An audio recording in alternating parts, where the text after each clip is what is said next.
हरे कृष्णा, जय राधे। तो हमें अपने पर्सनालिटी के बारे में अच्छी तरह जानने के लिए हमें ये जानना सबसे पहले ज़रूरी है कि हमारा 3 शरीर है। इसको मैंने कई बार बताया है। तो 3 शरीर में पहला शरीर जो है हम देख रहे हैं वो भौतिक शरीर है, जो क्षिति जल पावक गगन समीरा से बना है। द्वितीय शरीर है मन बुद्धि और अहंकार से बना है, सूक्ष्म शरीर है, जिसका देहांतरण होता है अलग अलग शरीर में। यही सूक्ष्म बुद्धि सूक्ष्म शरीर हमें ले जाता है। लेकिन जो तीसरा शरीर है वो है हमारा आध्यात्मिक शरीर। तो आध्यात्मिक शरीर की ही खोज है ये, भक्ति जो है आध्यात्मिक शरीर की खोज है। तो उस एक्चुअली प्रभुपाद बोलते हैं एक जगह कि this material body is the reflection of a spiritual body. तो हम स्पिरिचुअल बॉडी का अगर हम सब्सटेंस का अध्ययन कर रहे हैं तो उसका शैडो हमारे अपने आप हम समझ जाएंगे। तो अभी हम जो 5-7 क्वेश्चन 8 क्वेश्चन हमने बनाया है वो क्वेश्चन मैं आप लोगों से पूछना चाहता हूँ और जानना चाहता हूँ, ताकि ये क्वेश्चन फर्दर फिल्ट्रेट करेगा आपके पर्सनालिटी को निखरने में और पर्सनालिटी को जानने में, यानी आत्म साक्षात्कार करने में। यानी आपका ही आत्मा है लेकिन आप नहीं जानते हैं, ठीक है, लेकिन रूप गोस्वामी जानते हैं, चैतन्य महाप्रभु जानते हैं, गुरु वर्ग जानते हैं। तो उनके थ्रू आपका फिल्ट्रेशन होगा, आप समझेंगे, उससे अवेयर होंगे, आपको सहायता पहुंचेगा। तो उससे निखारने के लिए जैसे हम लोगों का जो एक एकादश भाव है उससे रिलेटेड एक क्वेश्चन है, ताकि प्रैक्टिकल मटेरियल वर्ल्ड में हम उसको कैसे एप्लीकेशन करें, इसलिए हमने ये क्वेश्चन मैं पूछ रहा हूँ आप लोगों से। तो पहला क्वेश्चन है कि आप अपने नेचर को देखो, आप वाम नेचर है या दक्षिण नेचर है। यानी इसको हम ऐसे बोलेंगे कि आप सरल नेचर के हो या आपका स्वभाव जो है अड़ियल है, जिद्दी है, क्रोधी है ना। ये 2 स्वभाव हो गए। इस 2 स्वभाव में कोई एक स्वभाव ही होता है जीवात्मा का। तो अभी हम रूप गोस्वामी का जो डेफिनेशन है उसमें वो हम नहीं डाल रहे हैं। अभी एक जनरल पहले मैं टेस्ट लेना चाह रहा हूँ कि ताकि कुछ कॉन्सेप्ट आए हमारे पास। तो पहला ये टेस्ट करना है कि वामा या दक्षिण नेचर है, ठीक है। तो मैंने थोड़ा सा हिंट्स दे दिया। दूसरा क्वेश्चन मेरा ये है कि आपकी वाणी प्रखर है, मध्य है या मृदु है। 3 प्रखर का मतलब होता है कि ऐसी वाणी जो दुर्लभ है, यानी ऐसे लोग जो होते हैं वाणी जब बोलेंगे तो सामने वाला अगर कोई रिफ्यूट नहीं कर सकता है, ऐसा उसके मन में रहता है कि हमारे वाणी को कोई रिफ्यूट ना करे, खंडन ना करे। इसको बोलते हैं प्रखर, है ना। जैसे अभी आप एग्जाम्पल मैं दे रहा हूँ, भौतिक जगत में नरेंद्र मोदी का जो वाणी है वो प्रखर है, ठीक है, ऐसे आप समझ लेना आप। तो प्रखर का मतलब होता है एक हार्शनेस भी बोल सकते हैं, मतलब हेवी, थोड़ा हेवी बोलने वाला। दूसरा है वो है मध्य। तो मध्य जो होते हैं वो प्रखर और मृदु के बीच में, जो तीसरा है वो मृदु है। तो प्रखर और मृदु के जो बीच में एडजस्टेबल नेचर को आप बोल सकते हैं। यानी थोड़ा उनके बातों को भी ले लिया, थोड़ा उनके बातों, थोड़ा ऊंचा भी बोल लिया और थोड़ा सॉफ्ट भी बोल लिया, है ना, मृदु भी बोल लिया। बहुत लोग हमेशा हेवी ही बोलेंगे, वो मृदु नहीं बोलेंगे। बहुत लोग मृदु भी चले जाएंगे थोड़ा और थोड़ा हेवी भी बोल लेंगे, दोनों कर लेंगे। तो ये एडजस्टेबल नेचर है, इसको बोलते हैं मध्य स्वभाव, मध्य वाणी। तीसरा जो है मृदु है। मृदु तो बिल्कुल पहचान में आ जाता है। मृदु मतलब बहुत सॉफ्ट रहेंगे ऐसे लोग, है ना। मृदु वाले लोग होते हैं जिनकी वाणी बहुत ही मृदु होती है। ऐसे मैं कई लोगों को देखा हूँ, मेरा एक्सपीरियंस है अभी। तो खासतौर से ये चित्रा सखी का मृदु का होता है।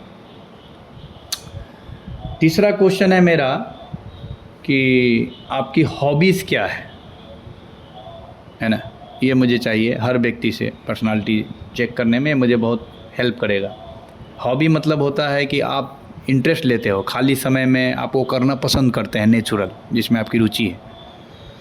लोगों से बातें करना, पेंटिंग करना, लिखना, पढ़ना, फिलॉसफी चर्चा करना, जप करना, कुछ भी हो सकता है। चौथा क्वेश्चन है मेरा कि आपका स्ट्रेंथ और आपका वीकनेस क्या है।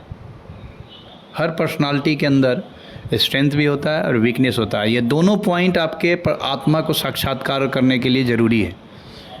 इसीलिए भौतिक जगत में भी दोनों, इसमें घबराने की ज़रूरत नहीं है। आपका जो स्ट्रेंथ वीकनेस है आप क्लियर बोलो। या इंटरव्यू ये वो नहीं है कि आपका हम ब्लैकमेल कर सकते हैं या किसी प्रकार का वो नहीं है, क्योंकि आपको अगर जब तक गुरु से और वैष्णव से आप अगर पूरा स्ट्रेंथ वीकनेस नहीं बोलेंगे तो आप नहीं समझ पाएंगे कि आप क्या हैं आपके अंदर, क्योंकि हर चीज़ हम स्ट्रेंथ ही देखेंगे, आपका वीकनेस भी हम स्ट्रेंथ में बताएंगे आपको, ठीक है ना। तो स्ट्रेंथ और वीकनेस दोनों हमें पता होना चाहिए। जैसे एग्जांपल के लिए सपोज किसी के अंदर बहुत ज़्यादा लस्ट है, काम है, तो ये वीकनेस है उसका। लेकिन ये अगर आप मुझे बताएंगे कि मेरे अंदर ये वीकनेस है तो हम इसको कनेक्ट कर पाएंगे हायर चीज़ों से, ठीक है ना। तो ये आपको क्लियर बताना पड़ेगा हर चीज़, मतलब क्लियर स्ट्रेंथ एंड वीकनेस चाहिए मुझे। पांचवा ये है कि आपकी सर्विस क्या है, सेवा क्या करते हैं आप, अभी क्या करना पसंद करते हैं, ये सर्विस हो गया, सेवा। छठा जो चाहिए क्वेश्चन वो है गुण, यानी इंट्रोड्यूस योर सेल्फ। अब बहुत सावधानी से आप इसको जवाब दीजिएगा। इंट्रोड्यूस योर सेल्फ में जैसे मटेरियल वर्ल्ड में भी बड़े बड़े पोस्ट के लिए ये क्वेश्चन किया जाता है, लेकिन हम ये क्वेश्चन इसलिए कर रहे हैं स्वरूप जानने के लिए। इंट्रोड्यूस योर सेल्फ कि अभी तक आपने जो भजन भक्ति किया है तो आपको अपने आत्मा के बारे में कुछ पता चला कि नहीं। यानी सपोज आप इंट्रोड्यूस योर सेल्फ, जैसे आप क्षत्रिय हो, ब्राह्मण हो, शूद्र हो, वैश्य हो, ये आपको पता चला कि नहीं, है ना। आपके अंदर क्या गुण है, दैवीय गुण है, ये पता चला कि नहीं, ठीक है। आपके अंदर कौन सा ज्ञान है, भगवान गीता में 26 प्रकार का ज्ञान बता रहे हैं, वो कौन सा ज्ञान है आपके अंदर। फिर आपके अंदर जैसे क्या पोटेंशियल है, यानी इंट्रोड्यूस योरसेल्फ में आप ये सब बोल सकते हैं, क्या पोटेंशियल है, क्या करने की इच्छा है, यानी आपका जो गुण है, अंदर का चरितम है आत्मा का, वो सब बताना है इसमें, ठीक है ना। इंट्रोड्यूस योरसेल्फ, घर परिवार ये सब नहीं हमें चाहिए, ठीक है। आपका अपने अंदर का बात चाहिए। सातवां क्वेश्चन है वो है आपके जीवन का लक्ष्य क्या है, एम ऑफ लाइफ बताना पड़ेगा। इसमें हमें लिखित रूप में चाहिए कि जीवन में वास्तव में आप करना क्या चाहते हैं, और ख़ास तौर से भक्ति से रिलेटेड हमें चाहिए। भक्ति से रिलेटेड जैसे कोई व्यक्ति बोल सकता है कि मैं राधा रानी का सेवा करना चाहता हूँ, है ना, ये हमारे जीवन का एम है। इस तरह का एम हम जानना चाहते हैं, यानी भक्ति से रिलेटेड जो भी चीज़ हो ना, भक्ति से रिलेटेड। और लास्ट क्वेश्चन है जो है वो आपका फेवरेट कलर कौन है ना। ये 8 क्वेश्चन जो हैं ये मैं अभी फ़िलहाल अभी आप लोगों को देना चाहता हूँ असाइनमेंट के रूप में, ताकि इससे ये निखर कर आएगा कि एटलीस्ट प्रारंभिक लेवल में आपकी रुचि मुझे पता चलेगी, तो हम कैटेगराइज कर पाएंगे। क्योंकि आने वाले समय में हम धीरे धीरे जब तक हम कैटेगराइज नहीं करेंगे, उसके अनुसार, उसके ट्रेस्ट के अनुसार उसको स्क्रिप्चर देंगे, उसको सब चीज़ हम करेंगे, प्रोवाइड कराएंगे ना। हम आपको गाइड करेंगे कि आप ये स्क्रिप्चर पढ़ो, आपके लायक ये है, ऐसे लिखो आप, है ना। तो ये सारा चीज़ इससे हमें पता चलेगा, ठीक है। तो ये दक्षिण स्वभाव और वाम स्वभाव, ये दो जो है बहुत महत्वपूर्ण है, क्योंकि ये ओरिजिन है हमारे नेचर का, है ना। जैसे दक्षिण जो है वो कृष्ण है, अपने दक्षिण माने हाफ जो शरीर से निकला है, अब बाएं साइड से राधा रानी निकली है, तो इसका ओरिजिन बहुत गहरा है।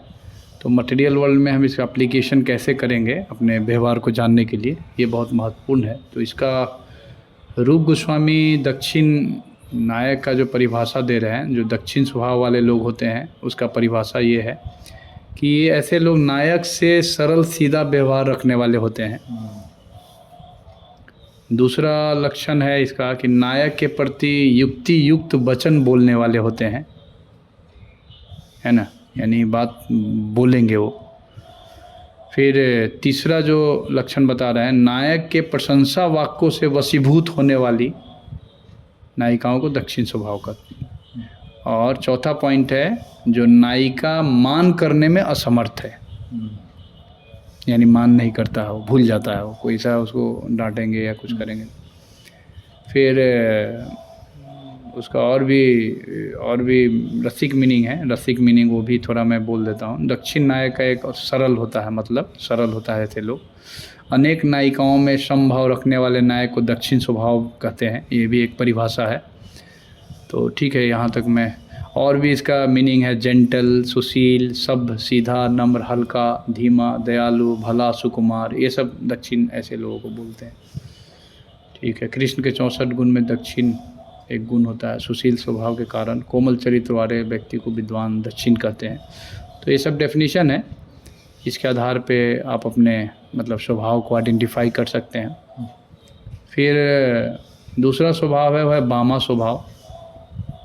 बामा का मतलब है प्रायः ये जो होते हैं मान ग्रहण करने में सदा उत्सुक रहेगा, यानी ऐसे लोग जो है कहीं हमेशा मान ग्रहण करेगा। कोई ऐसा बात आएगा तो उसमें ग्रहण करेगा, उसको एंगर को लेगा, अंदर में रखेगा एंगर को। दूसरा है प्रायः नायक द्वारा अभेद होता है। अभेद का मतलब है कि उसके हृदय में आप एंट्री नहीं मार सकते हैं, है ना। ये बामा का दक्षिण वाले लोगों का हृदय में आप एंट्री मार लो, ये बामा लोगों के हृदय में नहीं होगा। फिर नायक के प्रति क्रूर होते हैं ऐसे लोग। ये लोग सामने वाले का बिहेव ऐसे कर देंगे, क्रूरता से पेश आ जाएंगे, क्योंकि उनको मान चाहिए ना, तो ऐसा करते हैं। इसका पूरा लॉजिक है पूरा। फिर नायिकाओं को रसशास्त्र में बामा बोलते हैं। ऐसे लोग थोड़ा जिद्दी, अड़ियल, ऑब्स्टिनेट इंग्लिश में बोलते हैं इसको, ठीक है ना। तो ये जो है ये बामा का लक्षण है। तो ये आप पता करके देख सकते हैं कि हम में क्या नेचर है। बहुत महत्वपूर्ण है, क्योंकि राजनीतिक दल जो है ना उसका ओरिजिन आप देखेंगे, शायद आप राजनीतिक शास्त्र के कोई व्यक्ति हो उसे पूछिए, पता करिए कि जो शुरुआत में 2 ही दल था, दक्षिणपंथी और वामपंथी। तो मुझे लगता है कि इसी से उसका कनेक्शन है। यही 2 स्वभाव से 2 दल बना पूरे सृष्टि में। हर जीव के अंदर 2 ही स्वभाव है, या तो ये दक्षिण है नहीं तो वाम है, बीच का नहीं होता है। किसी ने मुझे बोला था कि बीच का भी होता है, मतलब बीच नहीं, तब तो रूप गोस्वामी ने बीच का नहीं लिखते हो, ठीक है। जो ये तो पहला स्वभाव का हो गया। अब जो है ये प्रखर, मध्य और मृदु 3 प्रकार के वचन होता है, वाणी, ठीक है। तो हम सबों में जितने भी समाज में हम व्यक्ति देख रहे हैं, सबका 3 ही कैटेगरी में रूप गोस्वामी ने डाला हुआ है, प्रखरा, मध्य और मृदु। तो जो प्रखरा का डेफिनेशन दिया है, जो दंभ के साथ प्रखर वाक्यों का प्रयोग करता है और जिनका कोई खंडन नहीं कर सकता और कठोर वचन बोलेगा, ऐसे लोग। मध्य में दोनों के बीच होता है, जो मध्य जिसका वचन है बोलने में, दोनों के बीच वो बोलेगा, ना अधिक प्रखर होगा ना अधिक मृदु होगा।